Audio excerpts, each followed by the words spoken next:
আমার মাহফিল ছিল খাগড়াছড়ি। ওখানকার যিনি এমপি আমাকে বলল যে হুজুর আমাদের এখানে উঁচু একটা পাহাড় আছে, পাহাড়টার নাম আলু টিলা, আপনি কি আলু টিলায় উঠতে চান?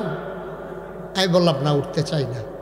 কারণ আর আগে একবার জিয়াউর রহমান সালদা নদী আইছিল, আমি ছোট্ট পাহাড় থেকে গৈড়াইয়া ফুড়ে আডু বাডু আড়াই নিছিলাম। তো হ্যানতে যদি আমি ফুড়ি ভাই, হুজুর আমাদের এখানে 70 লোক পাওয়া যায়, ধৈর্য তুলবে আপনারা। আমি ওকে ফাইন, তাইলে উঠতে চাই, দেখতে চাই। ওরা আমাকে নিয়ে গেল উপরে। যাওয়ার পরে আমি নানান দিকে ঘুরতেছি আর খুঁজতেছি। এমপি মহোদয় জিজ্ঞেস করলেন, হুজুর আপনি কি খুঁজতেছেন? আমি বললাম খুঁজতেছি পাহাড় টানাইতে কোনো খুঁটি আছে নাকি। উনি আমার দিকে হাসি দিয়া কয়, হুজুর আমরা আগে খুঁজছি, নাই। আমি সিলেট হাদারপার গোয়ানঘাট উপজেলায় গিয়েছিলাম। খুঁজে খুঁজে দেখলাম উঁচু পাহাড়ের সারি, আকাশ টানানোর জন্য একটাও খুঁটি আল্লাহ সেখানেও ব্যবহার করেন নাই। এত বড় আকাশ বানাইলেন, মানুষের সাহায্য নিলেন না, তাইলে তিনি কেন মানুষ বানাইলেন জানতে মন চায় নাকি চায় না? আকাশ বানালেন খুঁটি ছাড়া, জমিন বানালেন সমতল করে। বাংলাদেশের বর্ডার বেল্টে সীমান্ত এলাকায় খাগড়াছড়ি, বান্দরবন, রাঙ্গামাটি, ময়নামতি, ক্যান্টনমেন্ট, সিলেটের পাহাড় সবগুলো আল্লাহ বানিয়ে দিলেন। পৃথিবী যেন হঠাৎ করে নড়ে চড়ে না উঠে, আল্লাহ পেরেক বসাই দিলেন। তুমি যদি বলো পেরেক কই, আমি বলবো মাটির নিচে। তুমি যদি বলো পেরেকের মাথা কই, আমি বলবো ওই যে পাহাড়ের সারি। তুমি বলো পাহাড়, কোরআন বলছে এইগুলো পাহাড় না, এইগুলাই পেরেকের মাথা। বলো সুবহানাল্লাহ। এতগুলো মানুষ সুবহানাল্লাহ বললে এই আওয়াজ হয় না? ভুলে গেছেন নামতাবাদের মানুষ? সুবহানাল্লাহ। আর একটু প্র্যাকটিস করি সবাই মিলে। হ্যাঁ, আলহামদুলিল্লাহ, আল্লাহু আকবার। বন্ধুরা আমার, ভাইরা আমার, যিনি আকাশ বানাইলেন খুঁটি ছাড়া, জমিন বানাইলেন সমতল করে, পাহাড় বানাইলেন পেরেকের মাথা করে, শুধু কি তাই? কলো কলো বেগে বয়ে যাওয়া নদী, নদীর ভিতরে পানি, পানির ভিতরে মাছ, নদীর কিনারে গাছ, গাছের ভিতরে ফুল, ফুলের পরে ফল, নারিকেল গাছের মাথায় ডাব, ডাবের ভিতরে শরবত, আখের ভিতরে রস, সব আমার আল্লাহ দিলেন। কোনো মানুষের সাহায্য নিলেন না।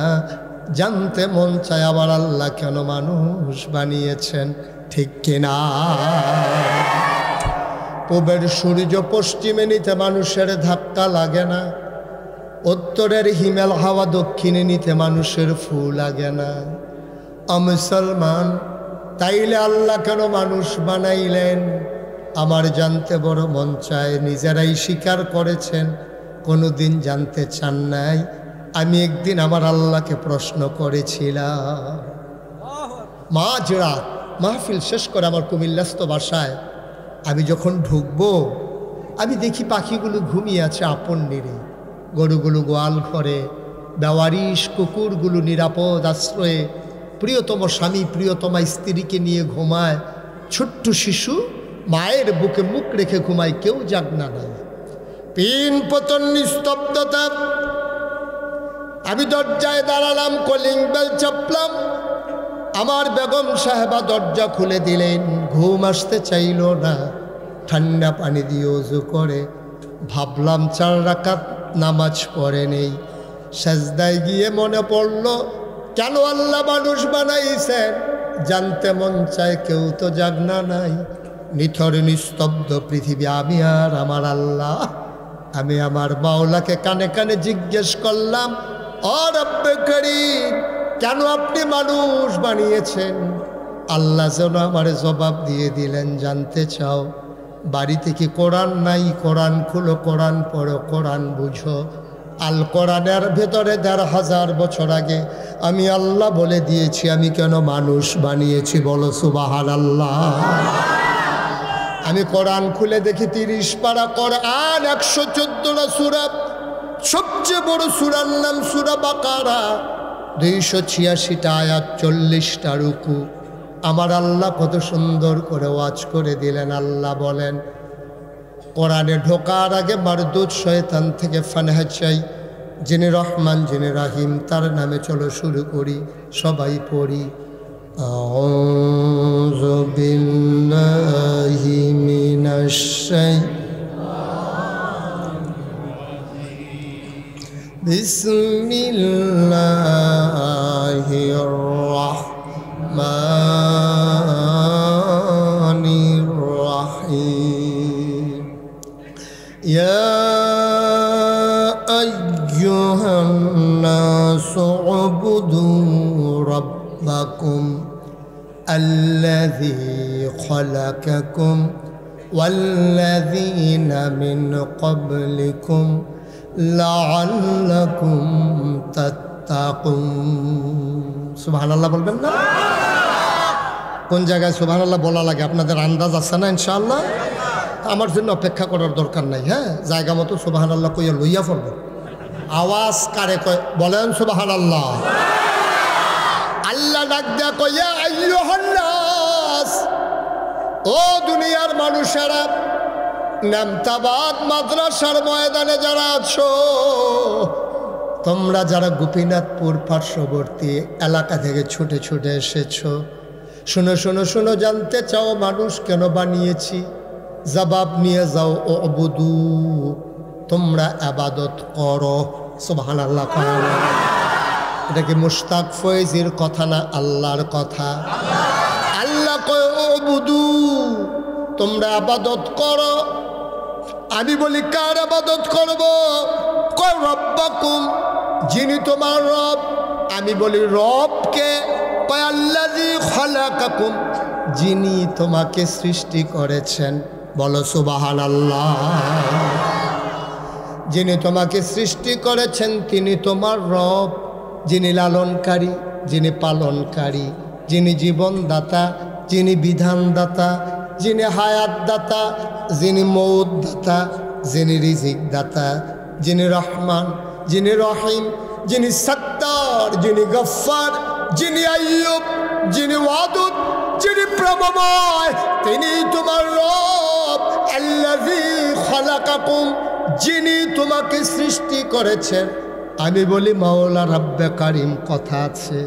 যদি বলেন যিনি আমাকে সৃষ্টি করেছেন, আমার আব্বা আমার আম্মা যখন যৌবনপ্রাপ্ত প্রাণ, যখন তাদের জন্য বিবাহ বন্ধনে আবদ্ধ করিয়ে দেওয়া হলো, মধুর বাসরে দেওয়া হলো, বাবার পিঠ থেকে মায়ের বুক থেকে 2 ফোঁটা পানি সবেগে নির্গত হয়ে মায়ের ইন্টেন্সিভ কেয়ার, মায়ের সুরক্ষিত দুর্গ, মায়ের রেহেমের ভিতরে 2 ফোঁটা পানি একসাথে হয়ে গেল। মেডিকেল সায়েন্স বলে পিতার পানিতে থাকে শুক্রাণু, মায়ের পানিতে থাকে ডিম্বাণু। শুক্রাণু ডিম্বাণুর মিলনে জীবনের পয়দা হয়। আমার আব্বা আম্মার যদি বিয়ে না হইতো আমি কি দুনিয়াতে আসতাম নাকি? আল্লাহ কয় মাশাআল্লাহ, ভালো কথাই শিখছো দেখি। তোমার আব্বা তোমার আম্মা তোমারে দুনিয়াতে আনছে, তাইলে আমি যদি জিজ্ঞেস করি তোমার আব্বা আম্মারে কে আনছে, জবাব আসবে দাদা দাদি। উপরের দিকে যেতে যেতে এক জায়গায় আমরা থমকে যাব, চমকে উঠব, প্রশ্নের জবাব আর দিতে পারবো না। আল্লাহ কয় বান্দা নারে না, এটা একটা উসিলা মাত্র। তোর আব্বা তোর আম্মা দুনিয়াতে আনে নাই, তোর আব্বা তোর আম্মাই যদি দুনিয়াতে আনতো তুই পেটের ভিতরেই রেহেমের ভিতরেই মরে থাকতি। বাবা মধুর মিলনে লিপ্ত হয়ে জমিনে কাজ করে, ব্যবসা করে, ওই অফিসে আদালতে সব জায়গায় কাজ করে, বাবার খবর নাই, মায়েরও খবর নাই। না পাক পানি একসাথে হয়ে গেল 1 ফোঁটা রক্ত, ফোঁটা রক্ত হয়ে গেল গোশতের টুকরা, গোশত আস্তে আস্তে প্রলম্বিত হলো, হাত হলো, পা হলো, নাক হলো, মুখ হলো, চোখ হলো। বান্দা খাবে কি পেটের ভিতরে? মায়েরও চিন্তা নাই, বাবারও চিন্তা নাই, ঠিক কিনা? বাবা দোকানদারি করে, গৃহস্থী করে, অফিস আদালত করে, মা রান্না করে, কাজ করে, পেটের ভিতরে সন্তান বড় হয়, খাবে কি? মায়েরও চিন্তা নাই, বাবারও চিন্তা নাই। আল্লাহ কয় চিন্তার দরকারও নাই, বান্দা আমার, রিজিকের চিন্তাও আমার। ঠিক কিনা বলো? বান্দা কার? কথা কয় না, বান্দা কার? রিজিকের চিন্তা কার? আল্লাহ কয় আমি মা বাবার উপরে চিন্তা দেই নাই। আমার বান্দা পেটের ভিতরে খাবে কি? রুটি খাইতে পারবে না, গোশত খাইতে পারবে না, ভাত খাইতে পারবে না। যদি এইগুলা খায় আবার প্রস্রাব পায়খানার প্রয়োজন হবে, ছোট্ট রেহেমের ভিতরে তো জায়গা কই। এই জন্য আমি আল্লাহ আমার সুচিন্তিত রায়ের মাধ্যমে মায়ের নাভির সাথে সন্তানের নাভির কানেকশন লাগাই দিলাম। মায়ের মাসিকের রক্ত বন্ধ করে ওই রক্ত সন্তানের পেটে আমি ঢুকাই দিলাম, দেহে ঢুকাই দিলাম। সেই রক্ত খেয়ে খেয়ে সন্তান তিল তিল করে বড় হয়। সন্তান দুনিয়াতে আসবে, খাবে কি? মাছের ভিতরে ফরমালিন, দুধের ভিতরে চিংড়ি মাছ আছে নাকি না? আপনারা চিন্তায় পড়ে গেছেন, হুজুর মাঝিদি এটা কি কইল না? দুধের ভিতরে চিংড়ি মাছ। দুধ কিনতে গেছেন, দুধ যখন আইনা মহিলারা চুলায় বসাইছে, চিংড়ি মাছ লাভ দিয়ে উঠছে। একটু গরম লাগছে তো চিংড়ি মাছ লাভ দিস। মহিলা ভয় পেয়ে গেছে, কিরে দুধের ভিতরে চিংড়ি মাছ কোত্থেকে? স্বামীরে ডাক দেওয়া, আজব কারবার, আপনি কোত্থেকে দুধ আনছেন? দুধের ভিতরে চিংড়ি মাছ দৌড়াইতেছে। দেও দুধ দাও, নিয়ে যাইতেছি যার থেকে কিনছি। যার থেকে কিনছে দুধ তারই গেছে গেছি, কিরে দুধের ভিতরে চিংড়ি মাছ হলো কোত্থেকে? কয় ভাই ওই যে গরু যে ফেনা খায়, ফেনার লোকে বুধ চিংড়ি মাছও খাইয়া ফেলাইছে। ফেনাওয়ালা ফুকুরতে যে ফানি দিছে সেই খবর আর নাই আর কি। ওই ফেনাওয়ালা ফুকুরতে ফানি দিতে গিয়ে চিংড়ি মাছ শুদ্ধ দিয়া ফেলাইছে দুধের লোকে। বাংলাদেশ। নাউজুবিল্লাহ বলবেন না, জোরে বলবেন না নাউজুবিল্লাহ। দুনিয়াতে আসলে বান্দা খাবে কি? এতদিন একটা দুর্গের ভিতরে ছিল, রেহেমের ভিতরে ছিল, যেখানে কোনো জীবাণু আক্রমণ করতে পারে নাই, ভাইরাস যেখানে ছুঁইতে পারে নাই, না ডেঙ্গু না করোনা কোনো কিছুই যখন তাকে স্পর্শ করতে পারে নাই। দুনিয়াতে এসে দেখবে কালো ধোঁয়া, শ্বাস টানতে গেলে তার ফুসফুস পর্যন্ত বন্ধ হয়ে যায়। মাছের ভিতরে ফরমালিন, বিষাক্ত মাছের বিষাক্ত খাবার, বাতাস নিয়ে থেকে শ্বাস টানতে পারে না। বান্দা খাবে কি? ভেজাল আর ভেজাল। আল্লাহ কয় বান্দা আমার, চিন্তা আমার। দুনিয়াতে এসে বান্দা খাবে কি? আমি তার মায়ের পেটে রাখতেই চিন্তা করে রেখেছি। বিয়ের আগ পর্যন্ত মায়ের বুকে দুধ আসে না, বিয়ের পরও দুধ আসে না। সন্তান যখন পেটে আসে আল্লাহ কয় আমার বান্দা খাবে কি? এই জন্য আমি মায়ের বুকের ভেতরে আমি আমার বান্দার জন্য প্যাকেট করে খাবার রেখে দিলাম। ও মুসলমান, মন দিয়ে শুনো কেমন খাবার আল্লাহ দিয়েছেন। বিজ্ঞান, মেডিকেল সায়েন্স গবেষণা করে এই দুধ কি জিনিস, সবাই মিলে একমত হয়ে গেল। খাবারের ভিতরে যত প্রোটিন, যত ভিটামিন, অর্থাৎ সুষম খাবার বলতে যা বোঝায়, একটা বাচ্চা যদি শুধু মায়ের বুকের দুধ খায় আর কিচ্ছু যদি নাও খায়, তাইলে বাচ্চাটা আর কোনো খাবার লাগবে না। বলো সুবহানাল্লাহ। শুধু খাবার না, কোনো চিকিৎসাও লাগবে না। এটার ভিতরে ডিপথেরিয়া, ধনুষ্টঙ্কার, আরো যত যত তোমার অসুখ আছে, জীবাণু আছে, মায়ের প্রথম দুধটা যদি বাচ্চাকে খাওয়াই দাও, তাইলে 6টা টিকা বাচ্চা আর নেওয়া লাগবে না, সব রেখে দিলেন বুকের ভিতরে। মুসলমান, মেডিকেল সায়েন্স আরও গবেষণা করে, নাল ভরে দুধ আসে।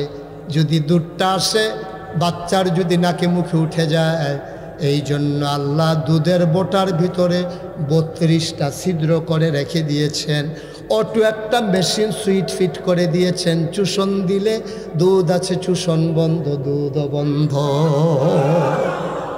আপনি হাত কেটে ফেলছেন, ব্যান্ডেজ করে আপনার রক্ত থামানো যায় না, অথচ বাচ্চা দুধ খায়, দুধ আসে, চুষণ দেয় না আর দুধ আসে না। সুবহানাল্লাহ বলবেন না? কি অটো, কি বিজ্ঞান, কি মেডিকেল সায়েন্স তিনি সেখানে ব্যবহার করেছেন। সুবহানাল্লাহ বলবেন না? দেখা গেল দুধ না, মিষ্টি না, তেঁতু না, পানসাপ, আর দুধটা বেশি গরমও না বেশি ঠান্ডাও না, এমন গরমও দেয় নাই পুড়ে যাবে, এমন ঠান্ডাও দেয় নাই বাচ্চার নিউমোনিয়া হয়ে যাবে, এমন সুষম খাবার রেখে দিলেন আল্লাহ। এই জন্য আল্লাহ কয় উবুদু, তোমরা ইবাদত করো, রাব্বাকুম, তোমার রবের, আল্লাযী খলাকাকুম, যিনি তোমাকে সৃষ্টি করেছেন, তোমার আব্বা আম্মা না, ওয়াল্লাযীনা মিন ক্বাবলিকুম, শুধু তোমাকে সৃষ্টি করে নাই, তোমার আব্বা তোমার আম্মা, তোমার যারা পূর্বপুরুষ, তোমার দাদা তোমার দাদি, তোমার নানা তোমার নানি, তোমার 14 গোষ্ঠী, তোমার জাতির পিতা ইব্রাহিম, তোমার আদি পিতা আদম, তোমার নবী মুহাম্মদুর রাসূলুল্লাহ সাল্লাল্লাহু আলাইহি ওয়াসাল্লাম, সবাইকে যিনি বানিয়েছেন উবুদু রাব্বাকুম, ইবাদত করবা শুধুমাত্র কেবলমাত্র একমাত্র ওই আল্লাহর, ঠিক কিনা? তাহলে সম্মিলিত সিদ্ধান্ত আজকে রেজুলেশন আকারে পাশ হয়ে গেল নেমতাবাদ মাদ্রাসার জমিনে। সবাই মিলে আমরা একমত হলাম, আবাদত করব কার? আল্লাহ। আরে জুড়ে বলতে হবে না মামা, ওই আপনি যে কর না এর লেগে হারা কয় না। আমি চাইছিলাম আপনারা না কইয়া রাখার লাগিয়া, কিন্তু হেরা শুধু আপনার দিকে চাইয়া থাকে। উনি যদি না কইয়া প্রধান অতিথি হইয়া না কইয়া থাকতে পারলে আমরা দোষটা কিতা কইয়া না মামা, কইয়া না, কইব কইব কত হইছে। মারহাবা মামার প্রথম তো একটু ইয়া হয়েছে, আমার মাহফিলে তো মামা নতুন। আস্তে আস্তে মামা, ওই আমার একটা ভাইরাল ডায়লগ আছে আর কি, নতুন, এইটা নতুন শুনলে তো মনে পড়ছে এইটা। মারহাবা কয় না, হ্যাঁ জুড়ে কয় না, আরো জুড়ে, যখন যেটা বলি আসতে না জুড়ে, দুই একজন না সবাই মিলে, দুই একবার না বারবার আমরা বলবো ইনশাআল্লাহ। একটু প্র্যাকটিস করি, হ্যাঁ বলেন সুবহানাল্লাহ। আপনি করতেন না, তাহলে কয়তে তো রাত কই যে বাবা, বলেন আলহামদুলিল্লাহ, আল্লাহু আকবার,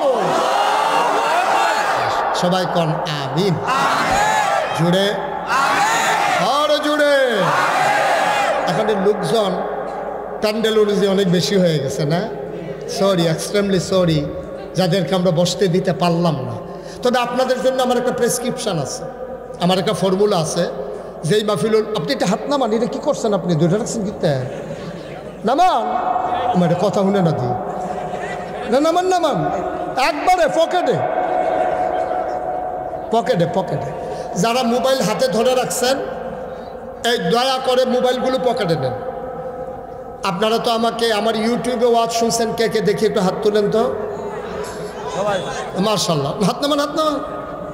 সবাই তো ইউটিউবে আমার দেখছেনই, তো ইউটিউবে যেন দেখা না লাগে, এই জন্য তো আমি প্র্যাকটিক্যাল বাস্তবে আসলাম। তো এখনও যদি এই ইউটিউবের ভিতরে চাইয়া থাকে তো আমি বারু শিখিতা,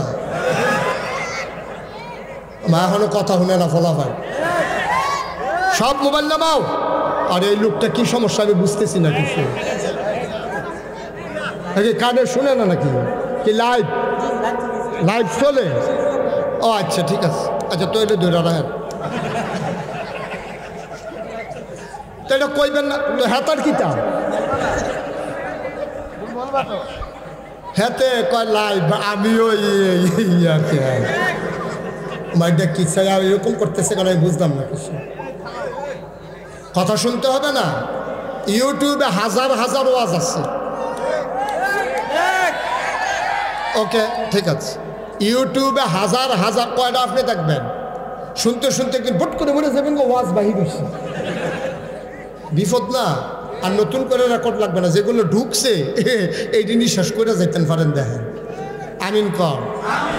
তো যে বলছিলাম, যারা দাঁড়াই থাকে তাদের জন্য আমার মাহফিল একটা ফর্মুলা আছে। ফর্মুলা হইলো, যেহেতু সবাই বসতে পারেন নাই, তা আমরা 2 ঘন্টা ওয়াজ করবো, তো 1 ঘন্টা পরে মামা একটা হাফ অ্যান আওয়ার দিয়ে দেবো ইনশাআল্লাহ। হাফ অ্যান আওয়ার দিলে যারা বইয়া রয়েছে তারা উঠতে যাবো, যারা দাঁড়িয়ে রয়েছে তারা ইয়া বইয়া না, এত ঠিক না, এত ঠিক না দিয়াছে ইসলাম ফ্যাস লাগে কারা বইয়া রয়েছে কারা খেয়ে রয়েছে এটা বুঝতে পারছি না। পরে এই ফর্মুলা বাদ, এখন নতুন আরেকটা ফর্মুলা আবিষ্কার হয়েছে। এটা হইলো আপনারা যারা দাঁড়াই রয়েছেন বসতে পারেন নাই, আমি যখন মাহফিল শেষ করে চলে যাব আপনারা ঘন্টা দিয়ে বসে যাবেন না, একবারে মাহরুম করা ঠিক হবে না। ওকে ফাইন, হ্যাঁ যারা পরে আইছে আপনারা যাইয়েন না, আর সবাই ঘন্টা দুয়েক বৈশা তারপরে বাড়িতে যাবেন ইনশাআল্লাহ। এটা এরপরে তো আপনাদের চিন্তা, আল্লাহ যেন কবুল করে, সবাই করে আমিন। এই ছেলে, এই ছেলে বসো। আমা এখন তারে নামাইছেন, তেজ যখন উঠছে তখন কই আসলেন? তার দাফনা মফনা আলগা করে লাগবেন টান দিয়া। সাবেক চেয়ারম্যান বই রাখছি ইনটেক বিচারের লাগিয়া। মার হাবা বলো, জুড়ে বলো, আরো জুড়ে। আচ্ছা, আমরা মূল কথায় চলে আসি আবার। সবাই কোন আমিন। তাহলে আমাদেরকে বানাইছে কে? আবার একটা আপনাদের কাছে বিচার দিই, আপনাদের এই এলাকার মানুষ বিচারে ভালো, আপনাদেরকে একটা বিচার দিই। যেহেতু আপনারা আইনের মন্ত্রীর এলাকার মানুষ তো, তারা আবার রাষ্ট্রীয়ভাবে বিচার করে। আইনমন্ত্রী এলাকার মানুষ বিচার নিয়ে আবার গত্তা খাইয়া লাই, এটা হইল সমস্যা। বিচার লইয়া নিয়ে গিয়া, এটা হইল চিন্তার বিষয় আর কি। মার হাবা কয় না রে, জোরে কয় না মার হাবা। তো বিচারটা হইল এই, তাইলে আমরা বানাইছে কে? কপাল বানাইছে কে? তাইলে বুঝমতো বানাইছে যিনি, আবাদত পাও না তিনি। আপনাকে একমত? এই কপালের মালিক কে? তাহলে যিনি কপালের মালিক, সেজদাও তিনি পাবেন, ঠিক কিনা কম? তাহলে মাজারও গিয়া কি সেজদা দেওয়ান যাইব? ফিরার ফাও গিয়া কি সেজদা দেওয়ান যাইব? ফিরার ফাও সুমান যাইব? বুইরাঙ্গুল সুয়ন যাইব? গুসলের পানি খাওয়ান যাইব? তাদের তারা দেখাইতে আছে বোতলও বইরা খায় না, কি খায় না? কি কারবার ভাইসা? কারবার কি? সাজদা দাও মাজারে গিয়া, পীরের পায়ে গিয়া সুমাও সু, গুসলের পানি খাও, নাউজুবিল্লাহ বলবেন না? আরো সহজ করে কই, একবারে সহজ। আপনারা কয় ভাই? আচ্ছা, দুই ভাইয়ের নাম কোন? আপনার দাঁড়িয়ে রাখবো। আরেকজনের নাম কোন? আলী হোসেন। ওনারা দুই ভাই, 6 ভাই আর কি। এখন আমরা 2 জন হইলে 4.5 জন থাক, না হইলে না থাক, এতে আমরা কিছু আসে যাই। আলী আকবর ভাই, আলী হোসেন ভাই, এই 2 ভাই মিল্লা গোপীনাথপুর বাজারও দুধ চা পাওয়া যায়, একখানো গাইয়ের দুধ। এই দুধ চা বইয়া বইয়া খাইতেছে রাইতের বাজে 11টা। দুনো ভাইয়ে শীতের ভিতরে বইয়া বইয়া চা খায়। এমন টাইমে আলী আকবর ভাইয়ের ফুতে নাম কর মহিউদ্দিনে তে আইয়া, সেটা ব্রাহ্মণবাড়িয়া আখাউড়া আইয়া ট্রেনে নামছে তুরুণা নিশিতায় ট্রেনে আইয়া, তারপরে আপনার সিএনজি দিয়ে আইয়াছে গোপীনাথপুর। ঠান্ডার ভিতরে তার আতফাও সর্দ, ছেড়ে দেন না বাচ্চাটাকে, যাও হাত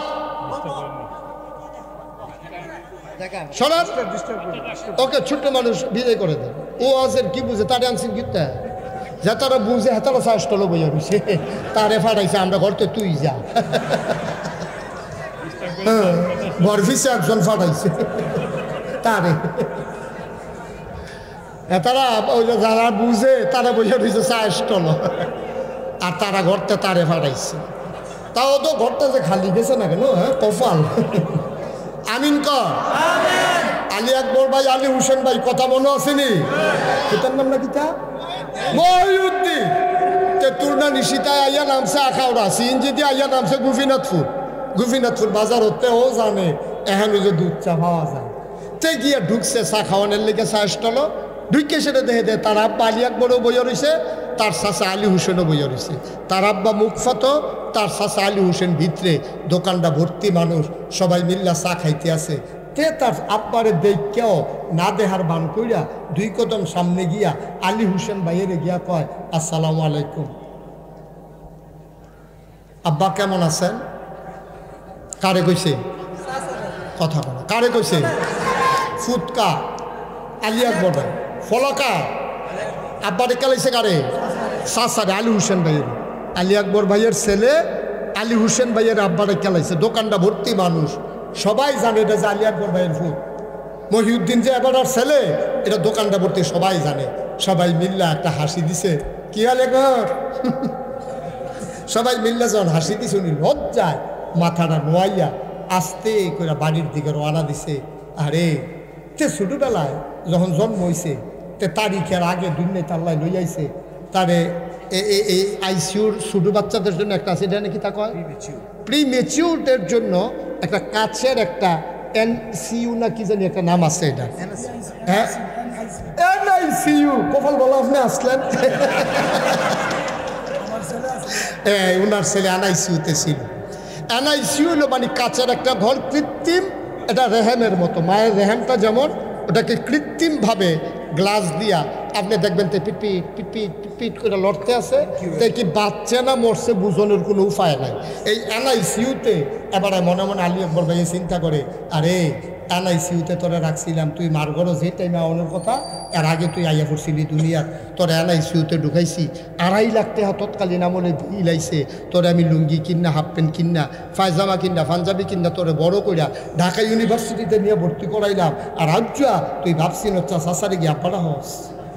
এবার মনটা এত খারাপ, এবার ঘরে গিয়া ঢুকছে, ঢোকার লগে লগে গিয়া সেটা খাটের উপরে যখন বইছে, এবার আর ওয়াইফ কইতে আছে, কিতা আপনি কি মন খারাপ? কই মন খারাপ কিতা, আমি কি আসি, আমি কি আসি, আমি মরি না খাবি। কই কি তো হইছে? কই মহিউদ্দিন দা কই কিতা করছে? কই তেদি ভাই সাহেব রাবারে কা বইয়া রইছে। কারে করছি কিতা? কই সবার সামনে না, মাটিটা ফাটে না খাবি, ডুবি না খাবি রে, তো সকলের সামনে আমার ভূতে হাতার আব্বারা। হ্যাঁ আমি কি আর, আমার কি আর রয়েছে আমার কিচ্ছু? ভাই সাহেব আলী আকবর ভাইয়ের ছেলে, ওনার আপন ভাই, ওনারা আব্বাও একজন, আম্মাও একজন, বাপও একজন, মাও একজন, চাচা তো বাপের জায়গাতে, না হইলে তো আব্বা ডাকলে ডাকছে আর কি। এই ফুট চাচারে আব্বা ডাকার কারণে আলী আকবর ভাইয়ের যদি এমন লাগে যে আল্লাহ তোমারে বানাইলো, যে আল্লাহ তোমারে খাওয়াইলো, যে আল্লাহ তোমারে আকাশ দিল, জমিন দিল, সকল নাজ নিয়ামত দিল, বাতাসের ভিতরে অক্সিজেন দিল, তোমার জন্য সব নিয়ামত দিল, ওই আল্লাহরে ফালাইয়া তুমি যখন মাজারে গিয়া সাজদা দাও, আমার আল্লাহর কলিজা ফাইটা যায়, ঠিক কিনা?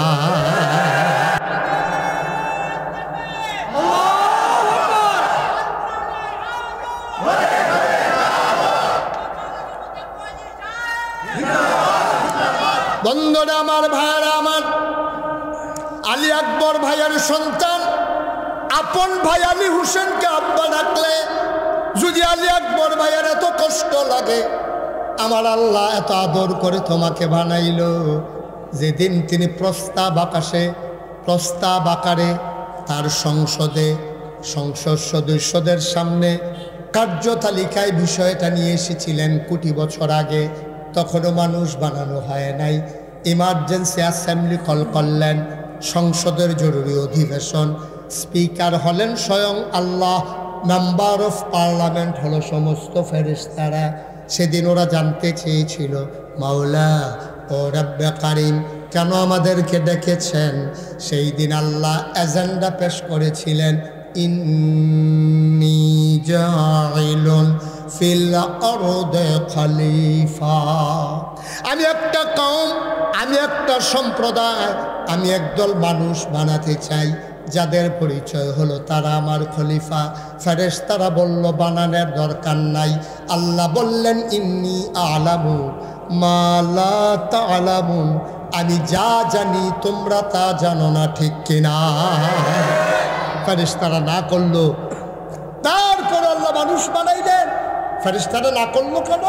তারা আবার যুক্তিও দিছে, আল্লাহ মানুষ বানাইবে, মারামারি করব, কাটাকাটি করব, ঝগড়া বিবাদ করব, মাহফিল আলাইয়া সায়স্টল গিয়া বইয়া থাকবো, তারপরে গিয়া এই আরেক বেড়ার উডান বাড়াইয়া রেন্ডি কুড়ি গাছ দিয়ে আন্ধার করে লাইব, তো দোহান বাইহি খাইয়া ঘুরাইব জনমের মতো, ঠেয়া হাওলাতলি তো ফেলে রুচি মজাই লাইব।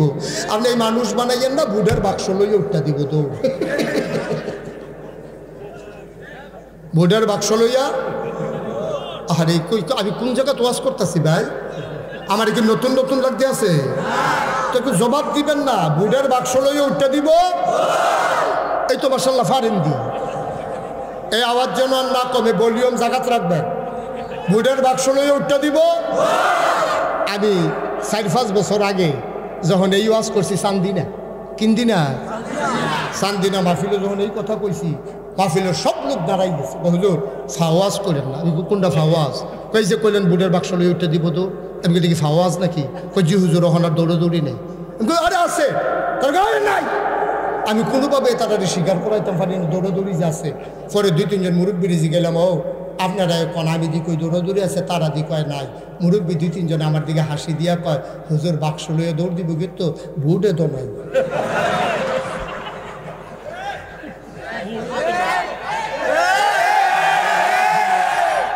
এই একটা সময় বাংলাদেশে গেছে নাকি যায় না? আমি তুমি দামি আমরা আগের রাত, ঠিক কিনা কম? বাইক রাস্তাতে ভুটার ফিরা ইয়া পড়তেছে বিড়ি টানতে টানতে। আমি কি তো অত তাড়াতাড়ি দিলেন কেন? কথা আসলে না, কারবার গড়াইলেছে না।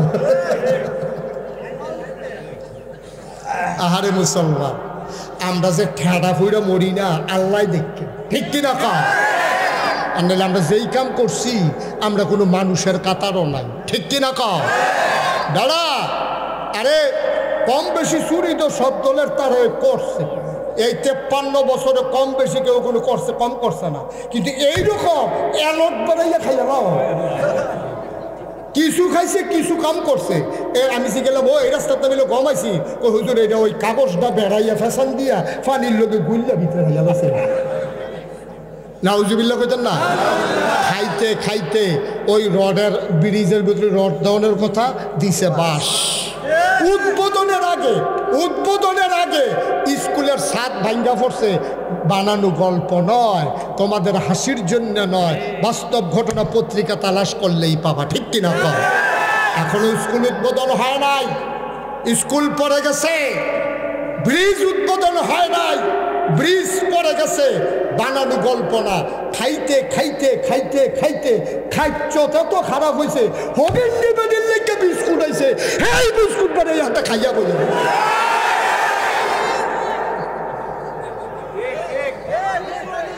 দাদা মানুষ মুসলমান, আর আগে মানুষ হইয়া হচ্ছে না, মুসলমান হইতে আইছে। কান থাকলে মানুষ হওয়া যায় না, চোখ থাকলে মানুষ হওয়া যায় না। তোমার চাইতে বড় বড় 2টা চোখ তোমরা গরুটির আছে, তোমার কানের আরো বড় বড় 2টা কান তোমরা গরুর আছে, ঠিক কিনা কম? তোমার চাতে জুড়ে দৌড়াইতে পারে তোমার যে ব্যারেজ গরুরা, ষাঁড় গরুরা, এটার একটা দৌড়ান দিয়া সাইডা দিয়া চাইও। তুমি বাসো যদি খোঁড়ার দৌড়া রাহ, দেখবা চিত্তইয়া ফুইরা স্যারেত কইরা নতুন লুঙ্গিটা না। তোমার চাইতে জুড়ে দৌড়াইতে পারে এমন পশু এই দুনিয়ার ভিতরে আছে নাকি নাই? এমন পশু আছে, এমন পাখি আছে তোমার চাইতে সোটাম দেহের অধিকারী। একটা হাতিরে কাটলে মিনিমাম 10টা মানুষ বানানো যাবে, একটা নীল তিমিরে কাটলে মিনিমাম 50টা হাতি বানানো যাবে, ঠিক কিনা? তোমার চাইতে বড়, তোমার চাইতে শক্তি, তোমার চাইতে ক্ষমতা, তোমার চাইতে হিংস্র, তোমার চাইতে জুড়ে দৌড়াইতে পারে পৃথিবীর ভিতরে অনেক মাখলুকাত আছে। তারপরেও তোমারে মানুষ কয় কানের কারণে না, চোখের কারণে না, মুখের কারণে না, তোমার চালাকির কারণে না, হগিন্ডি বেডির বিস্কুট খাওয়ানোর লেগে না, টিন চুরির লেগে না। বাংলাদেশের ভিতরে আমার রিক্সা শ্রমিক জনতার টাকা দিয়ে তুমি মালয়েশিয়া সেকেন্ড হোম করবা, গিয়ে কানাডাতে সেকেন্ড হোম করবা, এই জন্য তোমাকে মন্ত্রী এমপি বানানো হয় না। তামাশার একটা শেষ আছে, তামাশার একটা শেষ আছে। বল যা চায় তাই করবা। শত শত ক্যামেরার সামনে, ইলেকট্রনিক্স মিডিয়া, প্রিন্ট মিডিয়ার সামনে সাবেক প্রধানমন্ত্রী গর্ব করে কয় আমার ফি হলো 400 কোটি টাকার মালিক। এটা ওই কথাটা কিরকম হয়েছে বুঝছেন না? আমরা সাংঘাতিক সুর আমার বরফুতে। এবারে সকলের সামনে মাইকিং করতেছে আমরা বরফুতে, তো সাংঘাতিক সুর হয়েছে। তো শিওর কামলা তো এমন চুরি করে দৌড়াতে পড়ে না। তাহলে নিজের ফুতরে সুর কম যেরকম প্রধানমন্ত্রী যদি গর্ব বলে বলে আমার পিয়ন 400 কোটি টাকার মালিক, ঠিক সেই রকম। ঠিক কিনা? কিভাবে সম্ভব? কিভাবে সম্ভব? কপাল ভালো, ওইখানে কেউ সাহস করে জিজ্ঞেস করতে পারে নাই আপনার পিয়ন যদি 400 কোটি টাকার মালিক হয় তাহলে আপনি কত কোটি টাকার মালিক? ঠিক কিনা? এটা জিজ্ঞেস করার ছিল না সেদিন কেউ। এটাই হচ্ছে ফায়সালা, এটাই হচ্ছে ফায়সালা। যখন তুমি বান্দার মুখ বন্ধ করে দেবা তখন আল্লাহ তোমার জন্য যথেষ্ট হয়ে যাবে। ঠিক কিনা বলো? যার সেমনে ফার্সে এমনি করছে। ঢাকা ইউনিভার্সিটিতে, ঢাকা ইউনিভার্সিটির একটা প্রফেসর, মানে কীরকম মানে নৈরাজ্য চলছে একটা প্রমাণ দেয় আপনার কাছে। ঢাকা ইউনিভার্সিটির প্রফেসর, চারটিখানি কথা না, ঢাকা ইউনিভার্সিটিতে চান্স পাওয়া সো টাফ, এটা সাংঘাতিক বিষয়। হ্যাঁ, প্রাচ্যের অক্সফোর্ড, এটা কি যেমন তেমন কথা? পুরা নেমতাবাদ গ্রামও ঢাকা ইউনিভার্সিটি কয়জনে পড়ে, পুরা কসবা উপজেলাত ঢাকা ইউনিভার্সিটিতে কয়জন ছাত্র পড়ে। সেই ইউনিভার্সিটির প্রফেসর তে মাটি কাটে না, তে অটো চালায় না, তে সিএনজি ড্রাইভার না, হাতে বুঝাও করলে হাফাড়া করে ঢাকা ইউনিভার্সিটির প্রফেসর যে লাভ হইব কি? লাভ হইব কি? তারা জ্ঞানের পাহাড়, কিন্তু সে আল্লাহ চিনে না। ঠিক কিনা কর? এই লোকটা কি কইছে জানে?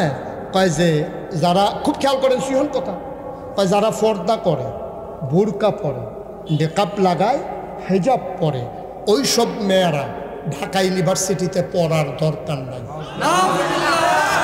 আপনারা কি একমত? কথা কেন একমত? কেউ আমরা একমত না।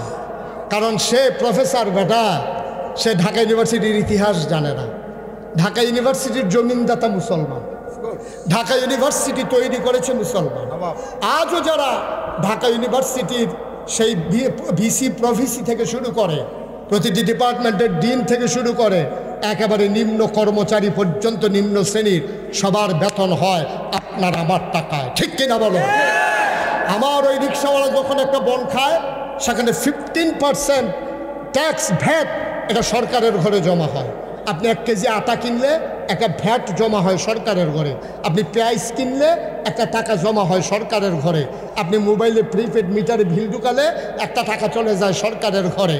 আপনি ব্যাংকে টাকা রাখলে আপনাকে এটার জন্য যে আপনার ম্যানেজ করা হয়, এটার একটা ট্যাক্স কেটে রাখা হয়। তাইলে এই টাকাগুলা দিয়া ঢাকা ইউনিভার্সিটির প্রফেসর, কর্মচারী, কর্মকর্তার বেতন হয় মুসলমানের টাকায় প্রতিষ্ঠিত, মুসলমানের জমির উপর প্রতিষ্ঠিত, মুসলমানের টাকায় বেতন হয়। যেই দেশে 92% জন লোক মুসলমান, যেই দেশ মসজিদের দেশ, যেখানে আশার নামাজ পড়ে দুরূদ পড়তে পড়তে মানুষ ঘুমোতে যায়, যেখানে ফজরের আজান শুনলে মানুষের আবার ঘুম ভাঙে, সেই দেশে, যেই দেশে হক্কানি পীর মাশায়েখ আলেম ওলামা নেংটির বদলে লুঙ্গি পরা শিখিয়েছে, হররমের জায়গায় কলমা পড়তে শিখিয়েছে, শ্রীর জায়গায় মোহাম্মদ লিখতে শিখিয়েছে, টিকির বদলে টুপি পড়তে শিখিয়েছে, সেই দেশে তুমি ঢাকা ইউনিভার্সিটিতে শীততাপ নিয়ন্ত্রিত কক্ষে বসে পুলিশ পাহারায় তুমি বলো যারা পর্দা করে ঢাকা ইউনিভার্সিটিতে পড়ার দরকার নাই। আমি বলে দিয়েছি, রাজধানীতে শীততাপ নিয়ন্ত্রিত কক্ষে বসে পুলিশ পাহারায় ইসলামের বিরোধিতা করা সহজ, পাল্লা জামতাবাদের জমিনে এসে বলো পিঠের চামড়া নিয়ে ঢাকা যাওয়া যাবে। ঠিক কিনা বলো? তামাশা পাইছো? তোমরা বাহের বাড়ি, আমরা মামুর বাড়ি না? তোমরা আব্বার বাড়ি, আপনার মামুর বাড়ি। তুমি জানো মুসলমানের শিকড়ে 7 জমিনের নিচে, মুসলমানের ডালপালাগুলো গেছে 7 আসমানের উপরে। কচুরি পানা না যে গরু দিয়ে খাওয়াই ফেলবা, বঙ্গোপসাগরের ফেনা না যে বাতাসের সাথে মিশে যাবে, ইচ্ছা করলেই বাংলার মুসলমানকে দমিয়ে রাখা যাবে না। ঠিক কিনা? হিসাব নেবার পালা, এখন জবাব নেওয়ার পালা। জবাব আসবে, জবাবের বদলে আঘাতের বদলে আঘাত আসবে। যেদিন গেছে একেবারেই গেছে, সেদিন আর ফিরিয়ে আনার চিন্তাও করবা না। এখন বাংলার মানুষ তার অধিকার বুঝে নেওয়ার সেই অভিজ্ঞতা হয়েছে। ঠিক কিনা বলো? যারা রক্ত দিতে জানে তাদেরকে মৃত্যুর ভয় দেখাই লাভ নাই, তারা মৃত্যুকে আলিঙ্গন করেছে। এই জন্য পুলিশ অফিসার বলছে, স্যার একটারে গুলি করলে একটাই পড়ে, আবার আরেকটা চলে আসে, কিন্তু দৌড় দেয় না। এরা মুসলমান বাঙালি জাতি। ঠিক কিনা বলো? তামাশা না? তামাশা। মনে হয় যেন মামুর বাড়ি আর কি, মনটা যা ধরে তাই করবে। দাদা মামুর ভাই তো আরেক গাছ আম চুরি করতে হলে তার দুটো করে হাত দিয়ে লাগে। একটু চিন্তা করে চলে, আল্লাহ বড় আদর করে বানাইছে এই জন্য না। কষ্ট হইতেছে বোধ আপনাদের না? ছেড়ে দেওয়া দরকার আর সামান্য একটু শেষ করে দিচ্ছি ইনশাআল্লাহ। সবাই কনা আমিন। আহা, আপনাদের কি কষ্ট হইতেছে? কি কাফাকাফি শুরু হয়ে গেছে নাকি? কাফার কি দেখছেন? অহনো তো পরীক্ষা শুরু হয়েছে না, কাফা শুরু করে দিচ্ছে। পরীক্ষার ভিতরে ঢুকতে আসি, হলের ভিতরে রেডিয়ন রেডি, ফুরাফুরি রেডিয়ন। কত দক্কা মনে পড়ছে, এটা কি কইলে তা ওই লাই আর আইনা ওলা সারা বেড়া লাগাই দিয়েছে গে আমার লাগা কইলে চামদে ওই একটা যে পরীক্ষার হলো গেছে গিয়া সেটা বইয়ে বইয়া কাঁপতে আসে। ফ্লোর রইল ফাঁকা, বেঞ্চ হইল কারে, টুলের ভিতরে বইয়া তেমনি যে কাঁপতে আছে, তো টুলটাও সমান না আর কি, লড়ে চড়ে ঠেঠেলি ঠেঠেলি একটা আওয়াজ হইতে আছে। হেডমাস্টার স্যারে আওয়াজ হইল, দৌড়াইয়া গেছে, গিয়া দেখে কাঁপতে আছে বইয়া বইয়া। স্যারে কই কাঁপো কেন? স্যার কাফি না স্যার। কারণ তোমার কাফার আওয়াজ হইল আমি আইলাম, তুমি কো কাফো? স্যার কাফি না স্যার। আরে দেখি তুমি দিয়ে হলো কাঁপতে আসো। জি না স্যার। তা কাফা থামানোর লেগে সামনের বেঞ্চ হাত দিয়া ধইরা বইছে, তখন বউ ইন্ডাটাও কাছে, দূর ইন্ডাটাও কাছে। স্যারে করে কি তো তুমি কি শুরু করছো? তুমি এমন কাঁপতেছো কেন? স্যার কাফি না। কয় কি কয় কাফে না? স্যার কাফার কি দেখছেন? কাফার আপনি দেখছেন কি? কয় কোন সময় দেখবো? খাই কয় প্রশ্নটা হাত দিয়েছেন না, কাফা কারে কয় টের পাইবে। কাফা শুরু করেন না, প্রশ্ন আইতে আছে। রেডি? সবাই কোন বার হাবা। মুসলমান এই এই ডোরা কাটা গেঞ্জি বস, উঠে সাফা দিয়া বইয়া থাক, মার হাবা কর। হাতে মনে করছে ফেল করো নতে হলেতে বাড়ি যে গেয়ে দিয়ে বাবু ফেল করতো না, কইয়া দেন মার হাবা কর, জোরে কর। আল্লাহ তাবারক ওয়া তাআলা এত কষ্টের মানুষগুলো কেমনে ছেড়ে দেন নাই? কোন পথে গেলে জান্নাত, কোন পথে গেলে জাহান্নাম, কোন পথে গেলে লাভ আর কোন পথে গেলে লোকসান, কোন পথে ভালো কোন পথে মন্দ, কোন পথে কল্যাণ কোন পথে অকল্যাণ, কোন পথে শিরক বেদাত, কোন পথে তাওহীদ রিসালাত, কোন পথে কুফর আর কোন পথে ইসলাম জানানোর জন্যে আমার আল্লাহ যুগে যুগে মানুষদের মাঝ থেকে যাচাই করে বাছাই করে, করুণা করে, দয়া করে, মায়া করে। একদল উত্তম চরিত্রের মানুষ যাদের গুনাহ নাই, গুনাহ হওয়ার সম্ভাবনাও নাই, এমন একদল মানুষকে আমার আল্লাহ আমাদের জন্য নবী এবং রাসূল করে পাঠাইছে, ঠিক কিনা?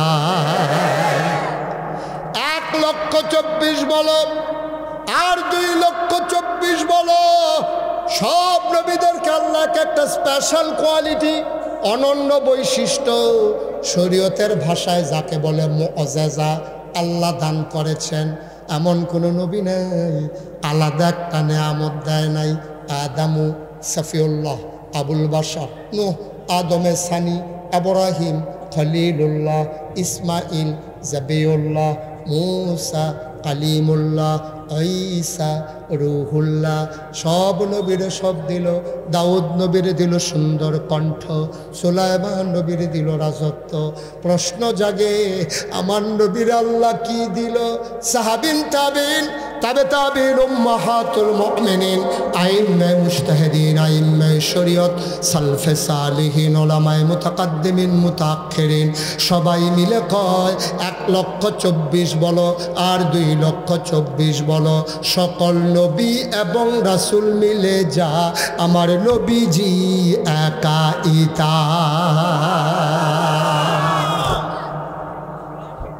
কোরআনুল কারীমে আল্লাহ কয় ফাবিমা রাহমাতিন মিনাল্লাহি লিনতা লাহুম ওয়ালাউ কুনতা ফাজ্জান গালিযাল কলব লানফাদ্দু মিন হাওলিক ফাফু আনহুম ওয়াস্তাগফির লাহুম ওয়াশাবিরহুম ফিল আমর ফাইযা আযামতা ফাতাওয়াক্কাল আলাল্লাহ ইন্নাল্লাহা ইউহিব্বুল মুতাওয়াক্কিলিন। সুবহানাল্লাহ বলবেন না? আল্লাহ কয় নবী গো ও নবী, আমি রহমত দিয়া আপনার মনটাকে নরম করে বানাইছি। নবীর মনটা গরম না নরম? কথা কয় না? গরম না নরম? প্রমাণ আছে নাকি নাই? নবীর মনটা সাংঘাতিক নরম। আবার আল্লাহ কয় যদি নরম না বানাইতাম, ওয়ালাউ কুনতা ফাজ্জান গালিজাল কলব, আপনার মনটারে যদি আমি শক্ত করে বানাইতাম কি হইতো জানেন?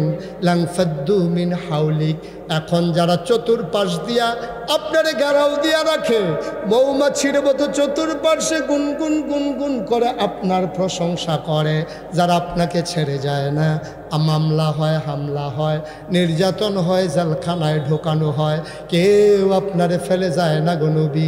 লাংফাদ্দু মিন হাউলিক, যদি আপনার মনটা শক্ত বানাইতাম তাইলে আপনি দেখতেন আপনার চতুর্পার্শ্বে সবাই যারা আছে সবাই আপনাকে একা ফেলে দূরে সরে গেছে।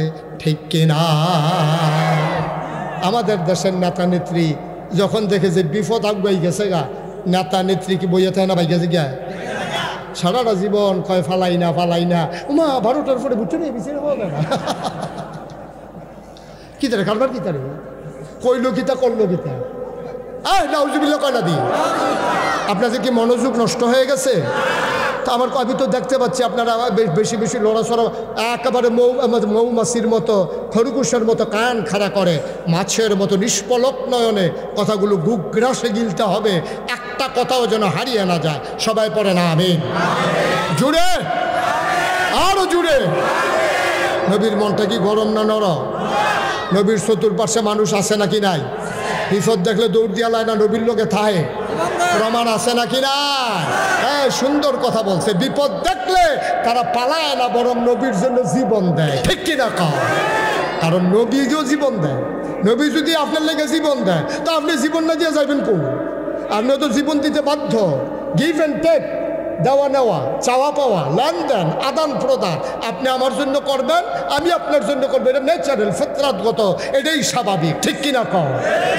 আপনি কিচ্ছু না পারেন, আপনারা আমি টাকা দিছি, আপনি অন্তত আমারে দেখলে এটা মনেও করবেন যে ভাই আমার বিপদের দিন আপনি যদি টেহারা না দিতেন, আমি এই বউ বাচ্চা লইয়া না খাওয়াইয়া মরণের অবস্থা আছি, আপনি যদি দিচ্ছেন আসসালামু আলাইকুম। এর দূর পর্যন্ত তো আমরা পারি নাকি পারি না? পারি। নবীজি ওই সাহাবাদের জন্য জীবন দিতে চায়, তো সাহাবারও যদি জীবন দিতে চায়, প্রমাণ কি? নবীজি একদিন খালি আবু বকর, খুব খেয়াল করেন, আবু বকর সিদ্দিক একদিন ডাক দিয়া, আবু বকর একটু সাবধানে থাকো আর রেডি থাকো, যে কোনো দিন ডাক আইব, আমরা বোধহয় চলে যাওয়া লাগবে। সব ভালো লাগতেন না? এটা স্বাভাবিক কথা বলছে, প্রস্তুত থাকো, তৈরি থাকো, যে কোনো দিন ডাক আসলে আমরা চলে যাব। এই কথা শোনার পরে আবু বকর সিদ্দিক বুঝছে নবীজি মক্কায় আর থাকবেন না, নিশ্চয়ই পার্শ্ববর্তী কোনো জায়গায় চলে যাবেন। তিনি সাথে সাথে বাজারে গেলেন। খুব খেয়াল করেন, চিকন কথা। সাথে সাথে নবীজি কিন্তু কিচ্ছু বলে, শুধু বলছে তৈরি থাকো, আর কিচ্ছু বলে নাই। সাহাবা গেছে বাজারে, আবু বকর সিদ্দিক বাজারে গিয়ে 2টা ওট কিনছে। ওট কিনা এক ইহুদির বাড়িতে দিছে, যেন মুসলমানরা, কাফেররা যেন সন্দেহ করতে না পারে। উঠতে বলছে, ইহুদিকে বলছে মাসিক হারে টাকা পাবা, উটগুলো লালন পালন করো, হৃষ্টপুষ্ট করো। ওটগুলা ইহুদি ফালতে আছে, কই কী করবে? ওই কী করলাম, তোমার দরকার নাই, যখন সামু দিয়ে দিবা আর যত টাকা পাওনা হিসাব করে নিয়ে নিবা। কথা ফাইনাল। উট পালতেছে এই, আর গেছে বাড়িতে। বাড়িতে গিয়া বিবিরে বলছে তুমি ঘুমাই যাও, আমি দাঁড়াই থাকি। কই কই দাঁড়াই থাকবেন? কই দরজায়। কই ঘুমাবেন না? কই দাঁড়ায় দাঁড়ায় ঘুমাবো। সুবহানাল্লাহ বলবেন না? আরে জোরে কয় না সুবহানাল্লাহ। আল্লাহর নবী শুধু বলেছেন, ইশারা করেছেন, ধর তুমি তৈরি থাকো। আবার আবু বকর সিদ্দিক রাদিয়াল্লাহু তাআলা আনহু তিনি দরজার ভিতরে দাঁড়িয়ে আছেন, তার বিবি ঘুমায়। বিবি ডাক দেয়া কয়, স্বামী আমার। আহা, এটা কি করতেছেন আপনারা? এটা কি করলেন আপনি? বসান। এই কি ওয়াজ কি উঠে পড়তেছে? একটা লুকো নড়বেন না। কয় ঘন্টা ওয়াজ হয়েছে? কি হয়েছে? সমস্যা কি?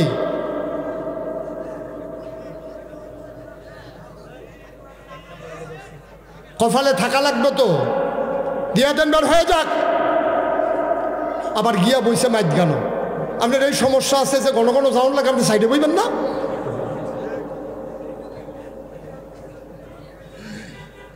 চুপ করে বসেন। আমিন কন, জুড়ে কন, আরো জুড়ে। এখন আবু বকর সিদ্দিক বিছনায় না দরজায়? কথা বলা, বিছানায় না দরজায়?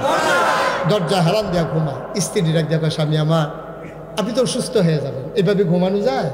আপনি একবার ডাইনে কাইতেন, একবার বামে কাইতেন, এবার এই লোকটারে বসন্ত, ছেলেটারে বসন্ত। বেয়াদবি শুরু হয়ে গেছে মাহফিলের ভিতরে। একটা ঢুকো লড়বেন না, ভালো লাগে বলবেন যে মাইক ছেড়ে দেবো, সমস্যা কি আমার? আমার কি আজকে একদিন ওয়াজ নাকি? 27 সাল পর্যন্ত একাধারে ওয়াজ দেওয়া আছে। আপনি ইচ্ছে করলেই কি আবার আসবো নাকি 2 দিন পরে? মন চাইলে বসবেন, মন চাইলে উঠবেন, এটা কি মনে ইচ্ছা মতো? চুপ করে বসে থাকেন, আখেরি মোনাজাতের আগ পর্যন্ত একজনও নড়বেন না। প্রস্রাব ধরলেও 2-2.5 ঘন্টা রাখা যায়। এখানে সাথে সাথে করে ফেলা লাগবে, বিষয়টা এমন না। আপনি যখন গেট লোক বাসে উঠে তারা মাথা ফিটা দিয়ে ফাটাই লইতেন, করবো ভাই বাস খেলে চাকরি থাকতো না তো, এই ফেসব লই তো আপনি আগে পড়ছেন ডাহাতে। ঠিক কিনা কম? একটু ধৈর্য ধরে শুনেন, প্রতিদিন ওয়াজ হয় না। যারা এই আয়োজন করে তারা বুঝে একটা ওয়াজের আয়োজন কত কষ্ট। আপনি বুঝবেন, আপনি বুঝবেন। ইঞ্জিনিয়ার কামাল সাহেব, আপনার একটা রাতের জন্য ঢাকা ছেড়ে চলে আসা, এটা ইচ্ছে করলেই হয় না। মাটির টান, মায়া, মমতার কারণে ছুটে ছুটে চলে এসেছেন। 1 ঘন্টা সময়ের দাম কত? 1 সেকেন্ড সময় সুদ্ধা ওনাদের দামে বিক্রি হয়। মারহাবা বলবেন না? তার আপনি হাঁটতেছেন, উঠতেছেন, বাড়ি গিয়ে ঘুমাই যাবেন, একটু বসেন, শেষ করে দিচ্ছি। আবু বকর সিদ্দিকী বিছানায় না দরজায়? জোরে কন, বিছানায় না দরজায়? উনি দরজার ভিতরে হেলান দিয়া চোখ বন্ধ করে ঘরে ঝুমায় আর ঘুমায় ঝুড়ায়। এই কারণ বিবি ডাক দেওয়া কয়, স্বামী আমার, আপনি তো অসুস্থ হয়ে যাবেন, এইভাবে কি ঘুমানো যায় নাকি? আপনি বিছানায় চলে আসেন। আবু বকর সিদ্দিক ডাক দেয়া কয়, বিবি গো, ও বিবি, নবী বলেছেন তৈরি থাকার জন্যে। আমি যদি বিছানায় শুয়ে ঘুমাই গাঢ় ঘুম হয়ে যাবে, নবী বারবার ডাকা লাগবে, শত্রুপক্ষ টের পেয়ে যেতে পারে। এজন্য আমি দরজায় দাঁড়িয়ে আছি, ডাক দেওয়ার আগে যেন আমি লাব্বাইক বলে হাজিরা দিতে পারি। নবী গো, আও বিবি আমার, তুমি আমার কষ্টের কথা চিন্তা করো না। আপনি এত কষ্ট কেমনে করবেন? কই আবু বকর সিদ্দিক না, এইরকম 100 আবু বকর যদি না ঘুমাইয়া রাত কাটায় তাতে কিচ্ছু ক্ষতি হবে না। কিন্তু আমার নবী যদি একবারের বেশি 2 বার ডাক দেওয়া লাগে, আমি আবু বকরের কলিজায় মানবে না, ঠিক কিনা? ও মুসলমান, মন দিয়ে শুনো রে ভাই। আবার আবু বকর সিদ্দিক ঘুমায় জোড়ায়, দিন যায় রাত যায়। হঠাৎ করে একদিন ঠিক ঘোষণা আসলো, দারুন না দোয়ায় মিটিং হয়ে গেল।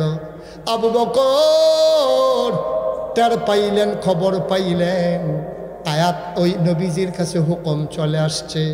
আবু বকর সিদ্দিক দরজায় দাঁড়িয়ে আছেন, আল্লাহর নবী দরজায় শাস্তে করে নক করলেন।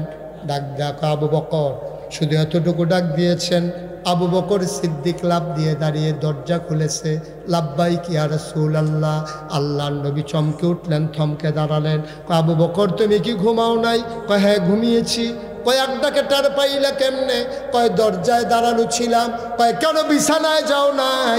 তা আমি আবু বকর কষ্ট সইতে পারবো, কিন্তু একবারের বেশি আপনার 2 বারের ডাক আমার কলিজাটা ফেটে যাবে। বলেন সুবহানাল্লাহ। আল্লাহর নবী নিয়ে রওনা করলেন। কত বড় দার্শনিক, কত বড় চিন্তাবিদ, কত বড় সমরবিদ আমার নবীজি। যাওয়ার কথা মদিনার দিকে, তিনি হাঁটা শুরু করলেন উল্টা দিকে।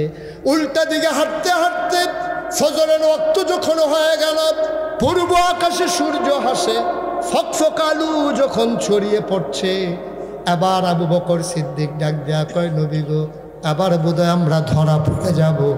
এখন তো সকাল হয়ে গেল, আমরা তো বেশি দূর যেতে পারি নাই, কাফেরারা নিশ্চয়ই তালাশ করবে, আমরা বোধহয় ধরা পড়ে গেলাম। আল্লাহর নবী ডাক দেয়া কয়, আবু বকর ও আবু বকর, কোনো একটা গুহা তালাশ করো, আমরা লুকাই যাই। তিনি গিয়ে খুঁজলেন, খুঁজে খুঁজে পেয়ে গেলেন সাউর গুহা। নবীজি ঢুকতে চাইলেন, আবু বকর কই গুস্তাকি মাফ কর দিজিয়ে, বেয়াদবি মাফ করবেন, আপনি গুহায় ঢুকবেন না, আপনি গুহায় ঢুকবেন না, বেয়াদবি মাফ করবেন, আপনি গুহায় ঢোকার দরকার নাই, আমাকে গুহায় ঢুকতে দেন। আল্লাহ নবী ডাক দেখ, আবু বকর তুমি কেন আগে গুহায় ঢুকতে চাও? আবু বকর ডাক দেয়া কয়, নবী গো, গুহার ভিতরে সাপ থাকতে পারে, বিচ্ছু থাকতে পারে, আপনি যদি ডাকে ঢুকেন আপনাকে কামড়ে দিতে পারে, সবল মারতে পারে। আল্লাহ নবী ডাক দেয়া কয়, আবু বকর তোমারে বুঝি কামড়াবে না? তুমি বুঝি কামড় খেলে মরে যাবা না? আবু বকর চিৎকার করে চোখের পানি ছেড়ে দিয়ে কয়, ইয়া রাসূলুল্লাহ, ইয়া হাবিবাল্লাহ, আমি আবু বকর যদি মরে যাই, আমার মতো 100 আবু বকর যদি মরে যায়, ইসলামের কিচ্ছু হবে না গো নবী। আপনার যদি কিচ্ছু হয়ে যায় দুনিয়াতে আর ইসলাম থাকবে না, ঠিক কিনা? আপনার যদি কিচ্ছু হয়ে যায় দুনিয়াতে ইসলাম থাকবে না। আমার মতো 100 আবু বকর মরে গেলেও কিচ্ছু হবে না। আল্লাহর নবী আবু বকর সিদ্দিক ঢুকলেন, পরীক্ষা নিরীক্ষা করে দরজায় দাঁড়িয়ে ডাকলেন, আহলান সাহলান মারহাবা, মোস্ট ওয়েলকাম, আমার ঘরে আপনাকে স্বাগতম, ভেতরে চলে আসেন গুহার ভিতরে। আল্লাহর নবী ভিতরে ঢুকে আবু বকরকে কয়, আবু বকর ক্লান্ত পরিশ্রান্ত শরীর, চোখে ঘুম জমে গেছে, শরীর দুর্বল লাগতেছে, আমার একটু ঘুমাইতে মন চায়। আবু বকর সিদ্দিক কয়, আমি আসন পেতে বসি, আপনি কুলের ভিতরে মাথা রেখে শুয়ে পড়ে। সুবহানাল্লাহ। আবু বকর সিদ্দিক তিনি আসন পেতে বসলেন, আল্লাহর নবী কুলের ভিতরে মাথা রাখলেন, ঘুমিয়ে পড়লেন নবী আমার, প্রশান্ত চিত্ত ঘুমিয়ে আছেন নবী। আবু বকর বারবার নবীর চেহারার দিকে তাকায়, এত কাছ থেকে কখনো আর দেখা হয়ে ওঠেনি। আল্লাহ আবু বকর সিদ্দিক চিন্তা করে, এটা কেমন মানুষ, কেমন মানুষ আমার কুলের মাঝে ঘুমিয়ে আছে। হঠাৎ করে তিনি চতুর্দিকে তাকাইয়া দেখলেন, পুরানো গুহার ভিতরে গর্তের ওই গর্ত দেখা যায়, প্রতিটা গর্তের ভেতর থেকে সাপের জিহ্বা লক লক করে। তাকাইয়া দেখে পুরাটা গুহার ভিতরে শুধু গর্ত আর গর্ত, আর গর্তের ভেতর থেকে সাপ মাথা বের করে জিহ্বা বের করে দিয়েছে। আবু বকর সিদ্দিক ভয় পেয়ে গেলেন, বিষাক্ত পাহাড়ি সাপ যদি ঢুকে পড়ে সর্বনাশ হয়ে যাবে। তিনি করলে মাথার পাগড়িটা খুললেন, টুকরা টুকরা করে ছিললেন, সবগুলা গর্ত ওই মাথার পাগড়ির টুকরা কাপড় দিয়া বন্ধ করলেন। কাপড়ের টুকরা শেষ, গর্ত বাকি রয়ে গেছে একটা। কয়টা? কথা কয়টা? কয়টা? কাপড়ের টুকরা শেষ, একটা মাত্র গর্ত বাকি। আবু বকর সিদ্দিক তিনি চিন্তা করলেন, কাপড় তো নাই, আমি গর্ত বন্ধ করব কি দিয়া? নবীর মাথা মুবারকের নিচ থেকে আস্তে আস্তে একটা পা তিনি আলাদা করলেন, ওই গর্তের মুখটার ভিতরে পাড়া দিয়া চাপা দিয়া রাখলেন। বিষাক্ত সাপ বের হতে না পেরে আবু বকরের পায়ের ভিতরে ছোবল মেরেছে, ধ্বংসন করেছে। বিষের তীব্র জ্বালা, আবু বকরের চিৎকার করে কান্না আসতে চায়। তিনি ঠোঁটটাকে শক্ত করে দাঁত দিয়ে কামড়ে ধরলেন, আওয়াজটা যেন বাইরে না আসে। দোজাহানের বাদশা নবী ঘুমায়, আমি যদি আওয়াজ করে কান্দি ওনার ঘুম ভেঙে যাবে।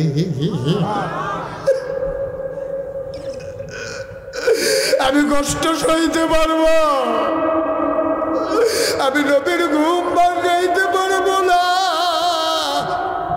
আবু বকর সিদ্দিক কান্নার আওয়াজ থামাইতে পারলেন, কিন্তু তিনি চোখের পানি সামলাইতে পারলেন না। চোখের পানি তিনি আটকে রাখতে পারলেন না। বিষের যন্ত্রণায় 2 ফোঁটা চোখের পানি নবীর গাল মোবারকে পড়ে গেল। নবী চমকে উঠলেন, থমকে দাঁড়ালেন, আশ্চর্যান্বিত হয়ে গেলেন। তিনি আবার কুল থেকে মাথা উঠিয়ে বসলেন মুখোমুখি।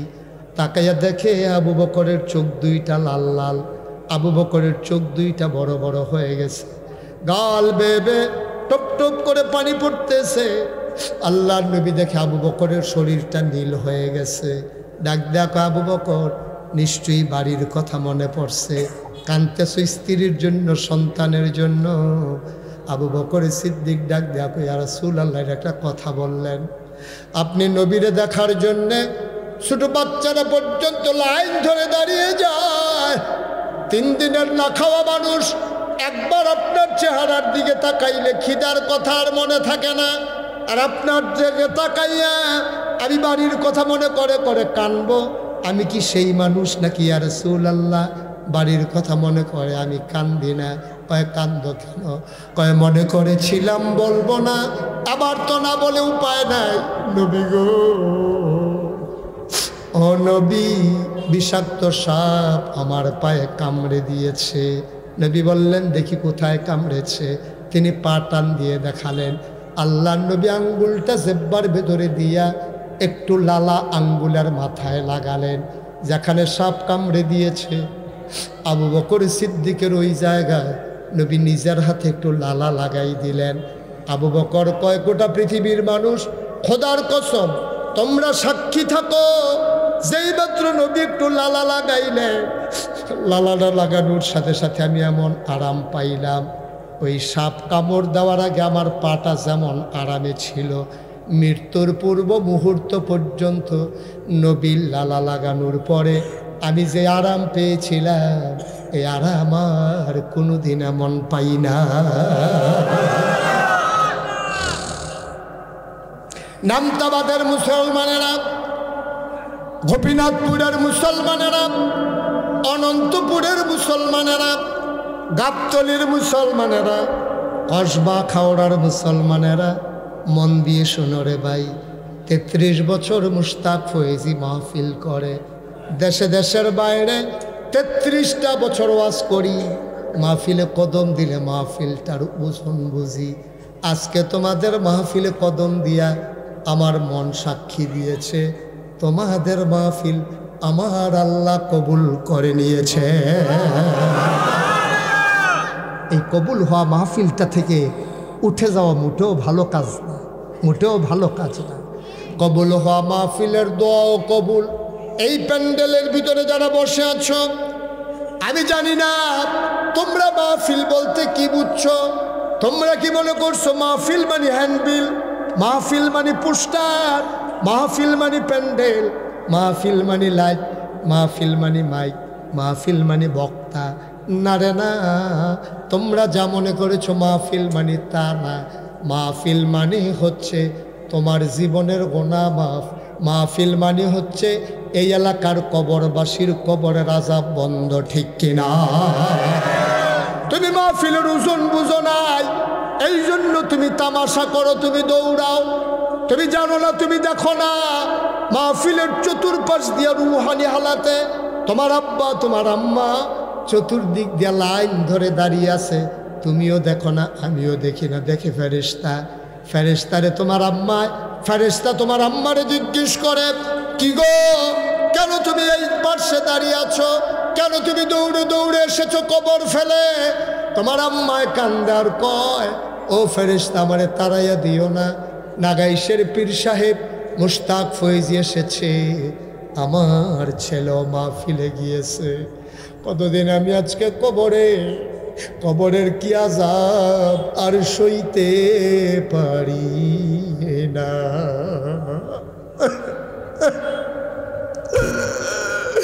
আমার কবরে কি আযাব, দাও দাও গো।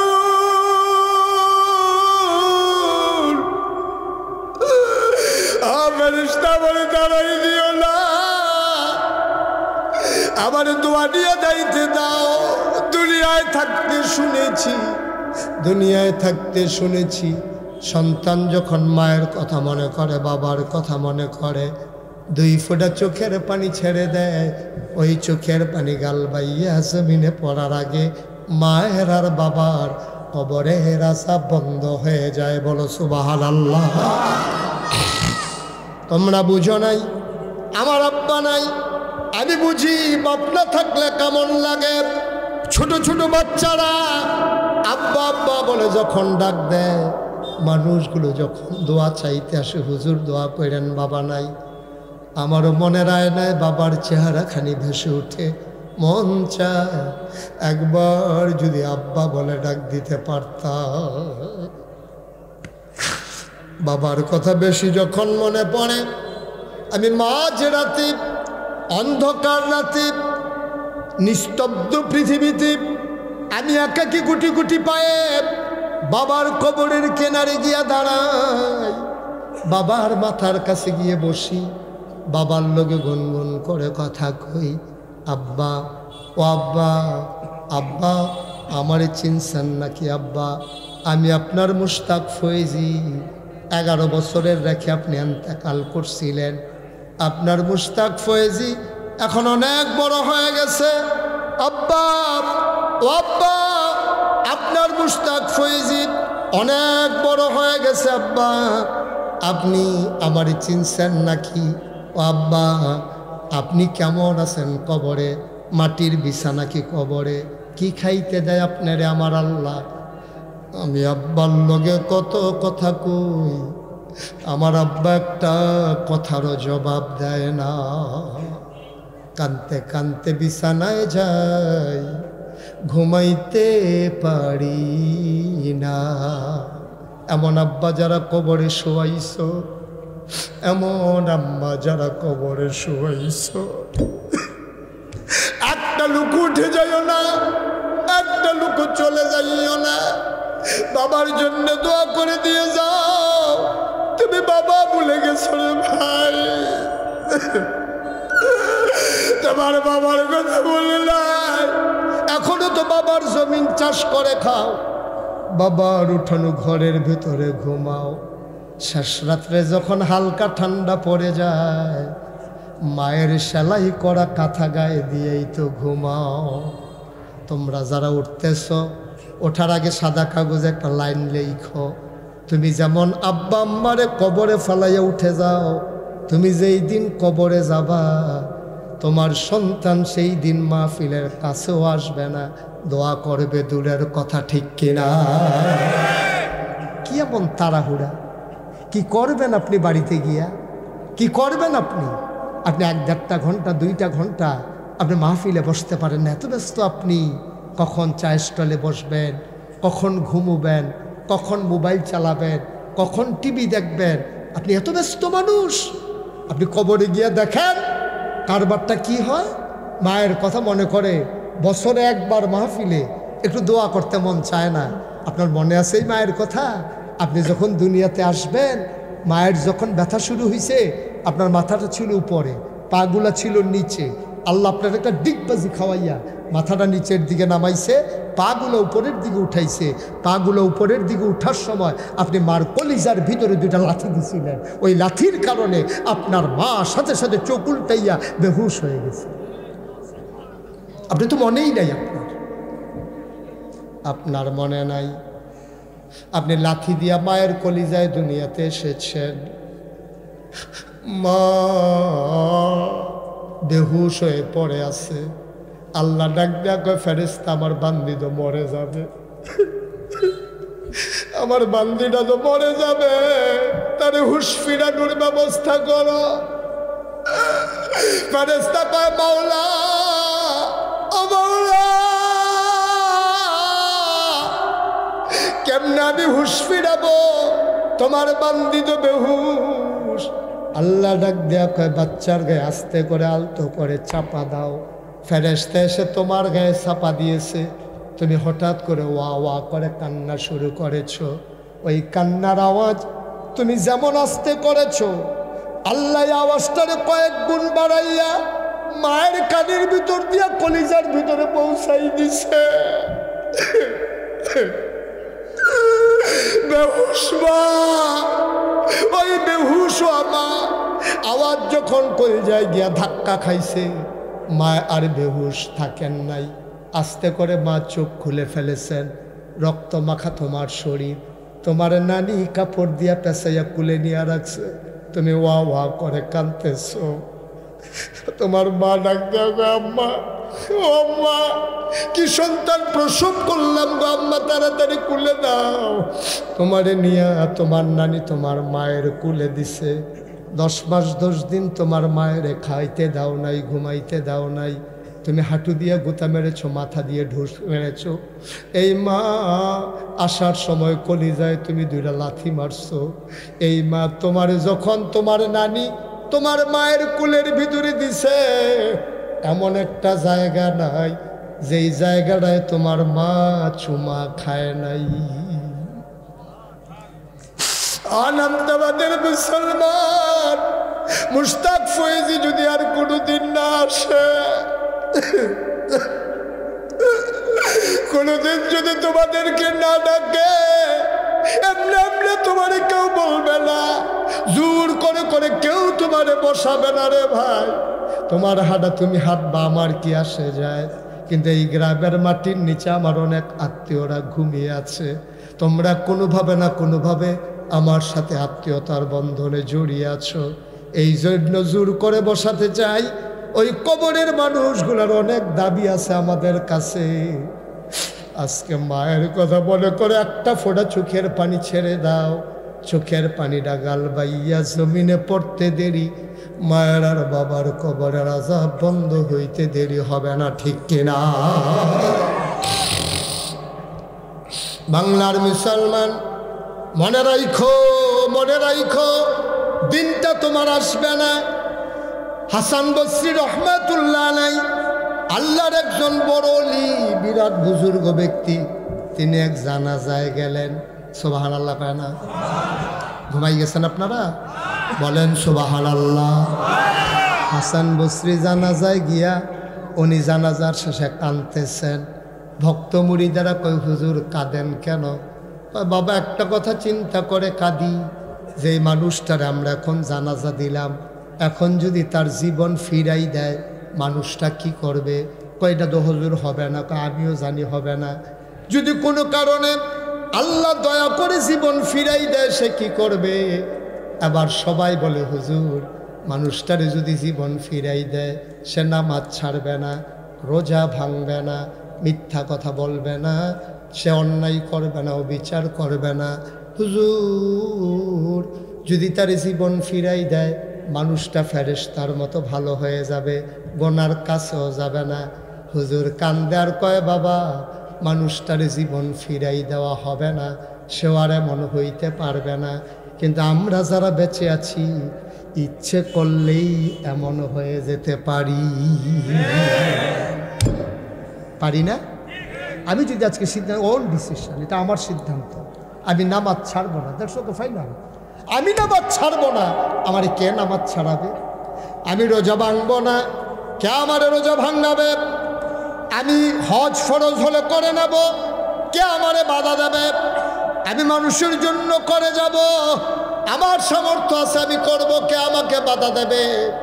আমি আমার মামার কাছে আবদার করেছিলাম, মামা আজকের মাহফিলের প্রধান অতিথি, এই জনপদে জন্ম দিয়ে নিয়েছেন আপনি, জোর করে কেউ কোনো জনপদে জন্মগ্রহণ করে নাই, এটা আল্লাহর পক্ষ থেকে আপনাকে এই জনপদে পাঠানো হয়েছে। এই জনপদে আপনার কিছু দায়বদ্ধতা আছে, আপনার কিছু করার আছে, সব করে দিতে পারবেন না। আপনি 1 কেজি করে গম দেবেন, সকালবেলা আবার লাগবে, 5 কেজি করে চাল দেবেন, পরের দিন আবার লাগবে। কিন্তু আপনি একটা কাজ করে দিতে পারেন, জনপদ বদলে যাবে। যদি শিক্ষার আলোয় আলোকিত করে দিতে পারেন, গম দেওয়া লাগবে না, চাল দেওয়া লাগবে না, গোটা সমাজ আলোকিত হয়ে যাবে, ঠিক কিনা? মামা আমার সাথে এগ্রি করেছেন, তিনি একমত হয়েছেন। এই সমাজে সামান্য সময়ের ব্যবধানে ইনশাআল্লাহ ইনশাআল্লাহ আপনার একটা একেবারে কি বলে পরিপূর্ণ পাঠাগার ঘর আকারে আপনার ইতিমধ্যে পেয়ে যাবেন, যেখানে সকাল বিকাল আপনার সেখানে গিয়ে পড়তে পারবেন। কোরআনের তাফসীর থাকবে, হাদিস শরীফ থাকবে, বাংলায় অনুদিত বিভিন্ন গ্রন্থ থাকবে, সেগুলো পড়ে পড়ে আমরা শোনার মানুষ হব ইনশাআল্লাহ। আল্লাহ যেন কবুল করে, সবাই পড়ে আমিন, জোরে পড়ে আমিন। আপনার মানুষটার জন্য দোয়া করার দরকার আছে না? এই আহা এখন তো ফলাফাইনি উঠছে, আপনার বুঝার মানুষ উঠছে কি তো? আরে ইচ্ছা করলে আপনি আগে বাইর যেতে পারবেন। কথা তো আরেকটা মনে পড়ছে না, কইলে তোমরে একটা মাহফিল আমি কত করে বুঝাইতেছি উঠতেন না উঠতেন না উঠতেন না, আমি ডাইনিতে চাইলে বামি দিয়ে একটা উঠতে লাগে, বামে চাইলে ডাইনি দিয়ে উঠতে লাগে, সারা বেলা ছুটে গেলাম। শেষ পর্যন্ত আমি আরেক দিকে চাইয়া রয়েছি, আমি কই দেখি কাটা কাটা উঠে, বাম দিকে চাইয়া রয়েছি, কতক্ষণ পরে দেখি ডাইনি দিকে একটা বেড়া পর্যন্ত গেছে, আমি কারেন্টা তেজে ফাল দিয়া পড়ছে, ফাট দিয়া প্যান্ডেলের হেগুলা সিন আসা বাস, ওই যে প্যান্ডেল করে যে বাসটিও ফুটছে, ফলাফানি যে কালেকশন করছে, এই আসা আইকলা বাস রাখছে হেগুল দিয়া, তে করছে। কিন্তু আমি যখন করছি ক্যাটারিটা, তা আটকা দৌড় দিয়া যে করছে, নতুন লুঙ্গিটা স্যারেট করে নাই। আরে এখনো শেষ নেই, আরও আছে না ঘটনা। এই বুড়াঙ্গুলের লোকটা উল্টাই লিছে নাতে, এই বুড়াঙ্গুলের লোকটা উল্টাই ওমাগো করে সিল্লান দিয়া লাইছে, তার এরপরে এই ব্যান্ডেজ কইরা তার হাসপাতালও লইয়া গেছে, নিচে কসবা নিচে পরে হেতার করে করছেন কিতা, এই নার্স মাস ডাক্কা তুলছে, তুললে সেটা তার ফাওয়ার মধ্যে পরিষ্কার করে ব্যান্ডেজ করছে, করে সেটা নালগি দিয়ে রাখছে ফাও, কয় ডাক্তার সব বাজ্যে গিয়ে ব্যান্ডেজ দিয়েছে, আরে না বাজ্যে গিয়ে দিই যখন নামানোর লগে লগে আবার ফিনকি দিয়ে রক্ত ছুটবো, হইতা থাকেন 6 ঘন্টা। কয় ঘন্টা? আর কথা কয় না রে, কয় ঘন্টা? হাতে 6 ঘন্টা না ফাও আলগি দিয়ে হইতে রয়েছে, আর মনে মনে কইতেছে হুজুরে না করছিল রে, কথা তো শুনলাম না। তে রিক্সা দিয়া পরে 6 ঘন্টা পরে আইছে, ফজরের আজান দিছে, সকলে বাইক গিয়ে ঘুমাইয়ে উঠছে, তে বাইক আইতে আসছে। ইচ্ছা করলে আপনি তাড়াতাড়ি আইয়া পড়তেন পারবেন, তাড়াতাড়ি বাজ্যে গিয়েতেন পারবেন, কথা যে শুনেন না টের পাইবেন পরে না, যখন সার্ট করে লুঙ্গিটা নেই তখন না টের পাইবেন। কয় ঘন্টা হয়েছে ওয়াজ মিয়া? আমি তো নিয়ত করছিলাম মামুরা বাইতাইছি, আর অন্তত 4-5 ঘন্টা ওয়াজ করা, আপনারা লেগে হ্যাঁ না করতো না যে রে, হ্যাঁ করবো তো, হ্যাঁ মামুর তো লাইয়া বেড়ে গেছি দিয়ে, আরে দিলে কয় ঘন্টার হুতাম কমালারে, হতাহতি বন্ধ হচ্ছে না। মার হাবা কয় না রে আয়ো, প্রত্যেক দিন মাহফিল হয় না, ও প্রত্যেক দিন মাহফিল হয় না, প্রত্যেক দিন মাছের জু লাগে না, সারাদিন খাওয়াইয়া তুমি সুহার মাছটি খাইছো না, আর জু লাগছে পরে সকলে খাওয়াইতে আছে, ঢুলায় খালি মাছ ফাড়াইতে আছে, তার 2টা জাল, একটা খেউ দিয়ে তুললা দেয়, বউয়ে ঝিয়ে বাচ্চা বুচ্চা আবার দেয়, হাতে আরেকটা খেউ দেয়, কি আর জমান না মাছ।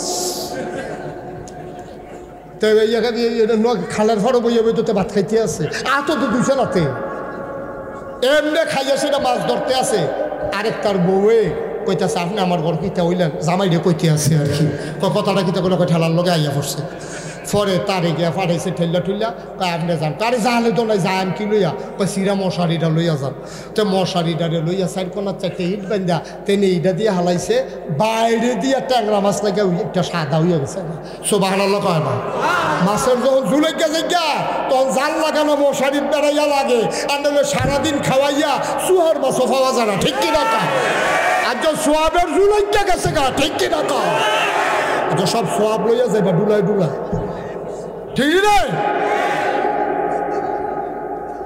সবাই মিললে আমরা ওই এত কথার ভিত্তিতে হাতে উঠে লাইছে না, এমনি উদাম করে সিহন জিংলা দিয়ে খিসন যাইতো,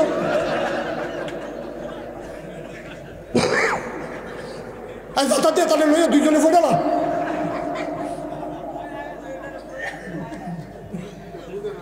মার হাবা কয় না, জোরে কয় না মার হাবা।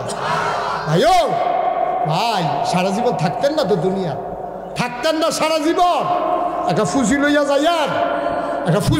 যাইয়ার, নাহলে যাইবেন করে হালানি গেছে বরবাদ হইয়া সব, ঠিক কিনা কও, কয়দিনের চিন্তা কি? আপনি খেয়াল করে দেখছেন, শিক্ষা নেওয়ার বিষয়, সব কিছু তামাশার বিষয় না, হাসির বিষয় না, প্রতিটা কথার জবাব দিতে হবে। আমরা তো অনেক কথা কই আলাই, অনেক কথা কইতে গিয়ে অনেক সময় অনেক ভুল কথাও চলে আসে। যেমন কিছুদিন আগে আমি আম্মাজান খাদিজার ব্যাপারে কথা বলতে গিয়া একটু অন্যভাবে বলে ফেলছি, আঞ্চলিক ভাষায় কথা বলি তো অনেক সময়, কিন্তু আমি পরে বুঝছি কথাটা এইভাবে বলাটা ঠিক হয় না।